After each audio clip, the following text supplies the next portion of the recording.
permission, just send me a message if you don't. And Coach, you want to just kind of start us off with where we are, and then we'll take questions. Yeah, well, it's good to see everybody. Hope you're all doing well. Excited to get back on the grass tomorrow with these guys, and it's been a good off season. A lot of really good work. Nice having the continuity in the staff and the ability to, not be showing someone else's film as you're teaching your installs. For Coach Beck, to be with, the offensive coaches in the second year, and he's already worked with Joker prior. Feel like there's really good chemistry there defensively. The entire staff is back.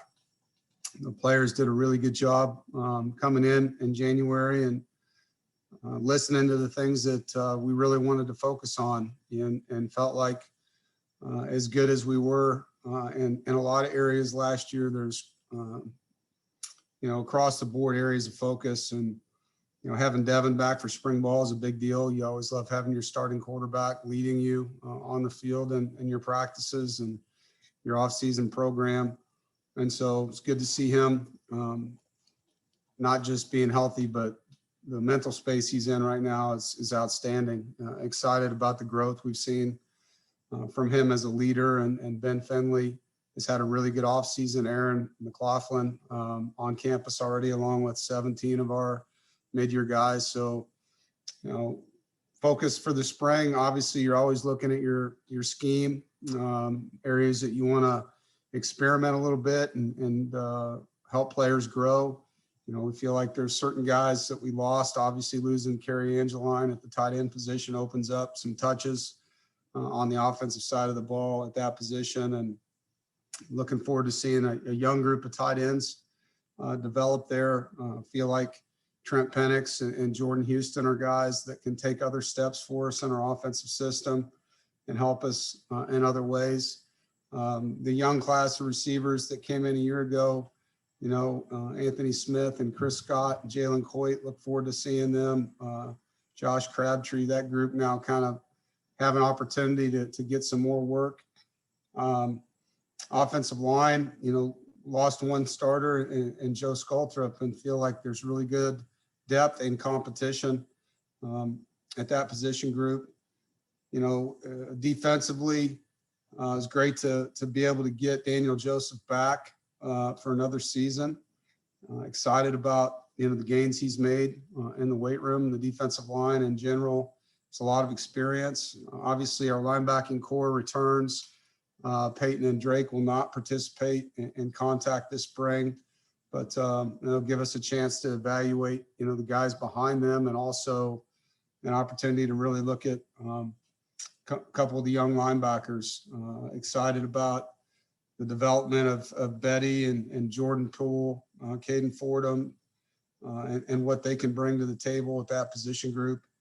At the defensive back position, we brought in 2 transfers, and so excited to see competitive depth we have in the secondary.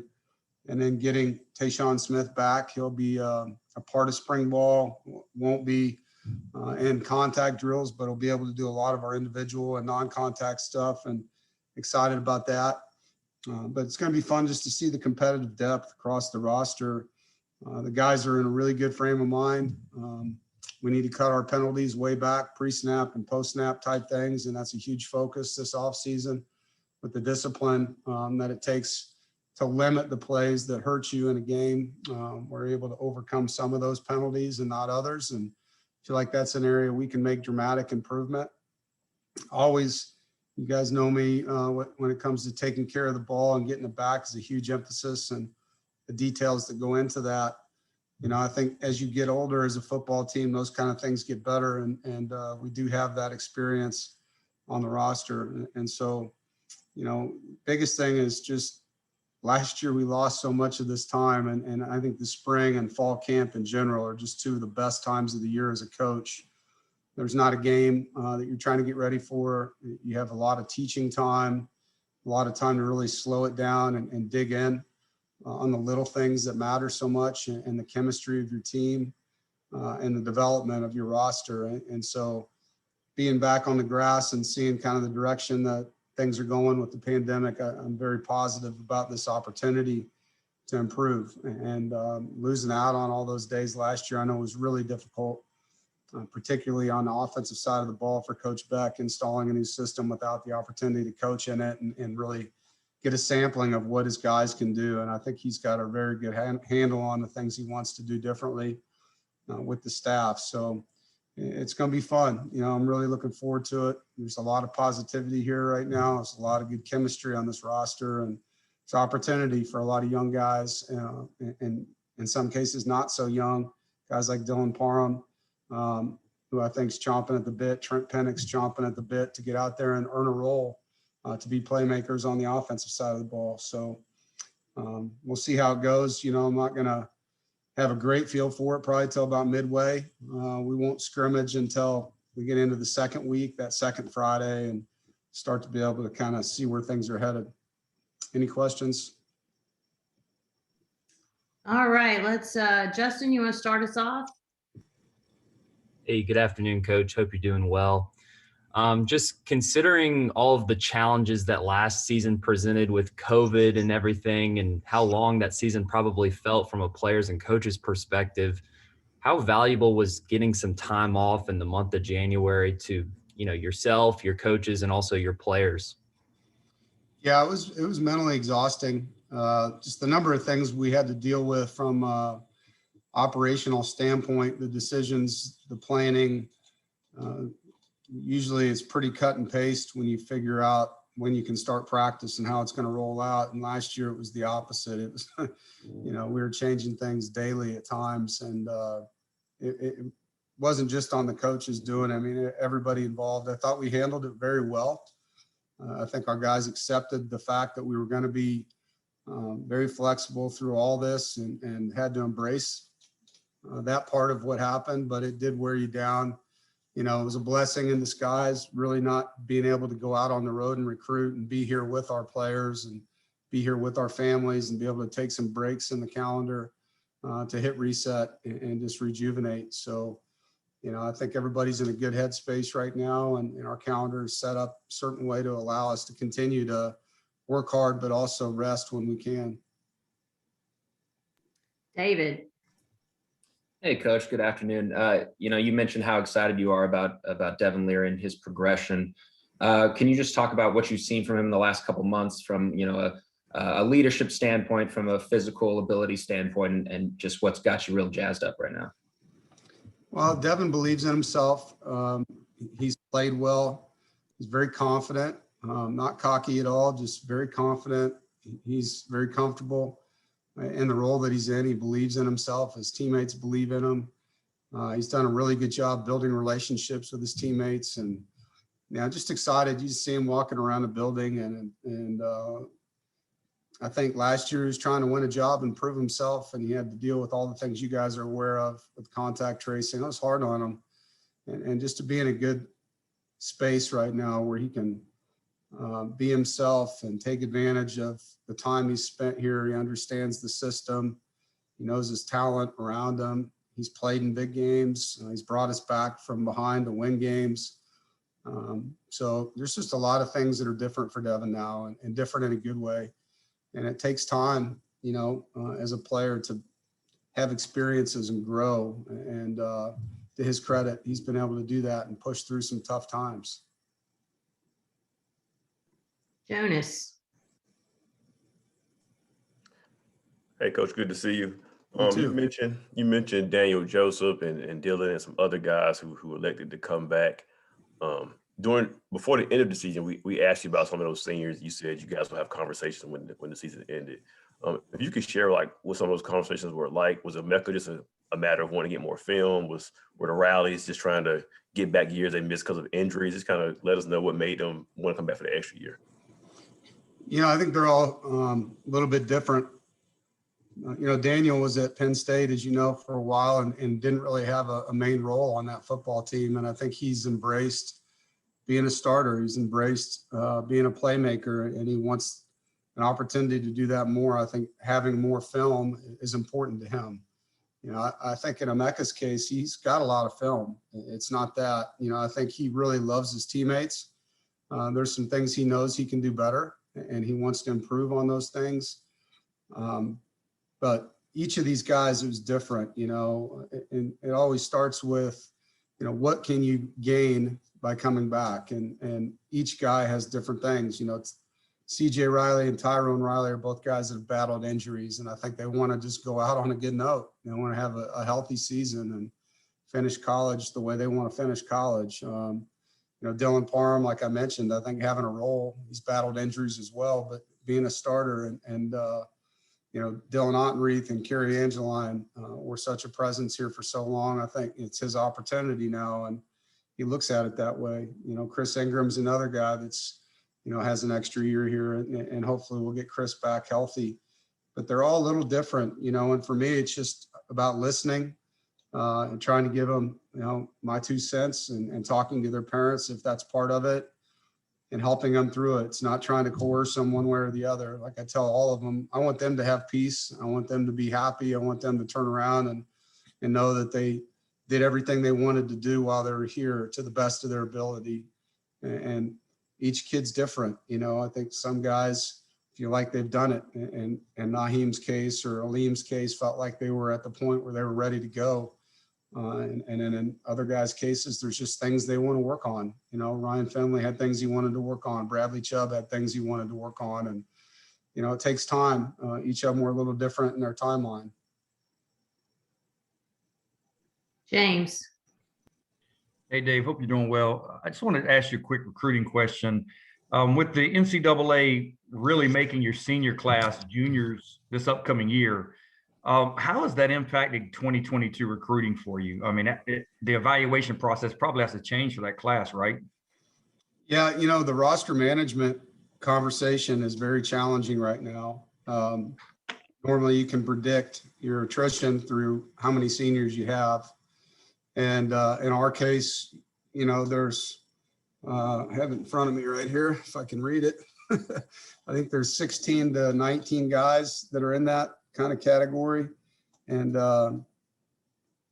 not necessarily knowing where they're going to go. You have to recruit like they're leaving, but you have to also, take into account how their season's going to be, because they could opt to come back, as we just saw with the class we just had. So, we're really in a tough spot. We're hoping that we get some answers from the NCAA. There's a lot of committees and subcommittees and groups that are studying this right now and coming up with plans for us to be able to recruit the 22 class the right way. As a coach, you're really in a tough position because we are over, you have 85 and then you have your super seniors, and your super seniors don't count in your 85. So, how many you're going to lose and how many we can bring in is a hot topic right now. And so we're just trying to manage it and listen and pay attention to the conversations that are happening, and when asked, give our input as an ACC coaching group to the ADs and to the subcommittees, and Todd Berry with the AFCA and all the commissioner and everybody else, so that we're on the same page with the best path forward. Because it is it's a financial piece for the universities as well. When they gave everyone a scholarship for an extended year, there's additional fundraising and obviously money generated that has to pay for those scholarships. So, it's tough. I'm not sure I answered your question because I really don't have one for you yet. It's just there's a lot that goes to that. And, for us, we're just trying to be fluid. We have to communicate well with recruits, and in some cases, there'll be conversations like that we're not sure if we have a spot, but if we do, you're our guy, and see where that goes. And just to follow up on this season, you were able to play the bowl game without Aleem. How would you evaluate that nose tackle position coming out of the bowl game and going into spring? We'll miss Aleem. Obviously, he was a really good player here, and we're excited for him. We're also excited about, what we have coming back and the competition there. CJ Clark is really excited and has worked really hard to get to where he is. Josh Harris is a young man that as we continue to get him into the shape we want him to be in, we feel like can be a force in there. Davin Van is another young man that we feel like can play nose and end in our scheme, that has grown up a lot this offseason. He was really impressive. and his personality's coming out, and has learned how to play the position. You know, he's a linebacker in high school, a lot like Aleem, that is now growing into that state championship wrestling body that he has, and how to use it and play with leverage.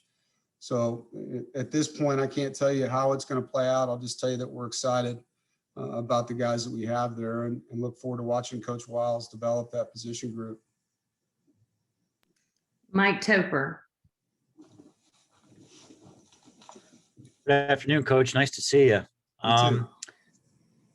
You kind of started off with this, and I'm working on a story kind of like 1 year looking back, and this could be a loaded question, but I wanted to ask you, you know, we're seeing the bright spots with the pandemic, and I was wondering if you could tell me as a coach what you learned the most from, I mean, even just starting up in the fall to going through the season, and not necessarily the X's and O's, but just kind of managing things through the pandemic. What did you learn most through that experience?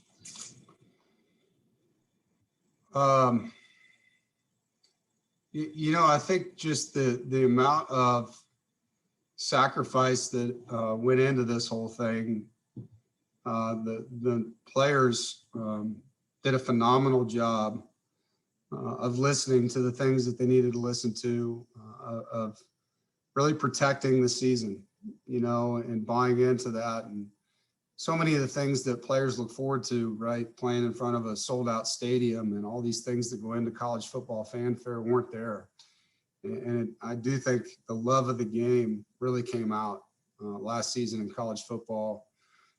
And just as a coach, it was really fun to be a part of that, you know, just to see the guys opt in to play through something that was scary and unknown, and stick together, and the opportunities to really grow apart or grow together were all over the place, socially and medically, through the off season and the season.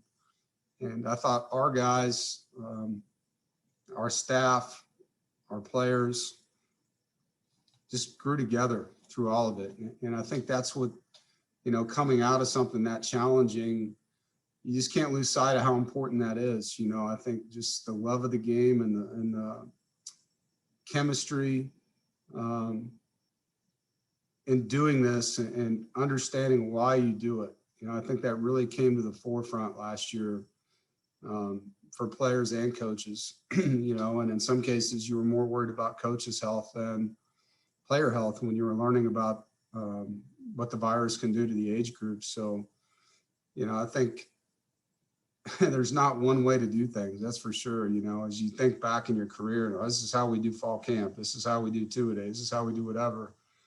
And all of a sudden it was completely different, and you still had good results.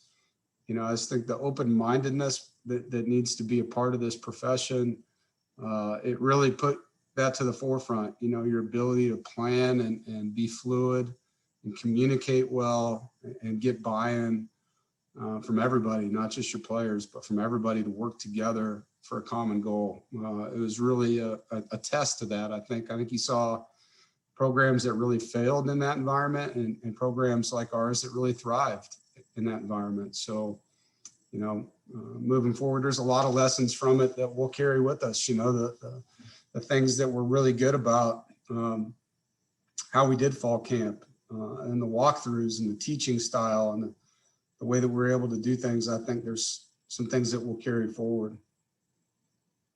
Thank you, Coach. You're welcome. Gibby. Yeah, Coach, when you're recruiting, do you like those players who play multiple sports, and do they tend to be better college football players because they play multiple sports in high school? Well, you know, I think competing in more than one season makes you a better competitor, regardless of what that other sport is. You know, I just think there's a competitive edge that some guys have when they go to a second season of competition or a third season of competition. In some cases, you know, a 3-sport athlete, it does make them a little bit different. It doesn't mean they're going to be better, not necessarily, but I do think they have an edge when it comes to this competitiveness and, you know, the way that they're able to manage their time, because there's so much time management that goes into college football for these young men. And I think they are, you know, used to doing that. They're used to school and another sport throughout their high school, and that helps them when they get here You know, I like what it does, just from a dynamic. They're learning other skills from a movement standpoint, you know, whether it's a basketball player, whether it's a track athlete, a baseball player, a wrestler, you know, depending on the position that we're talking about. You know, obviously you can see Thayer was a great baseball player, still is, and he's a really good returner. You know, he's an outfielder that can track the ball, and those kind of things carry over. The track speed carries over, the wrestling skills carry over for linemen, and the toughness that goes with that sport. So I'm always excited to recruit someone that's a multi-sport athlete. It doesn't mean we don't recruit players that aren't, because as you know, there's a lot that do not do that anymore, but it is something that we look for, and it's something that we deem as a very positive thing. All right, last one, David, you have a follow-up? Yeah, Coach, if you could just tell us a little bit about the impact that Joker Phillips has had, you know, since he came to Raleigh, not just on the players, but also on you. You know, Joker, very experienced football coach, been a lot of places, worked for a lot of really good coaches, and been a head coach himself, as you know. The thing that's cool about him, he's got no ego. He gets up in front of the team, or he'll talk in front of the staff. He presents things in a very open, I don't know, just an honest way. You know, he's got a good way of speaking to people, and he's had some great ideas. He's a good listener.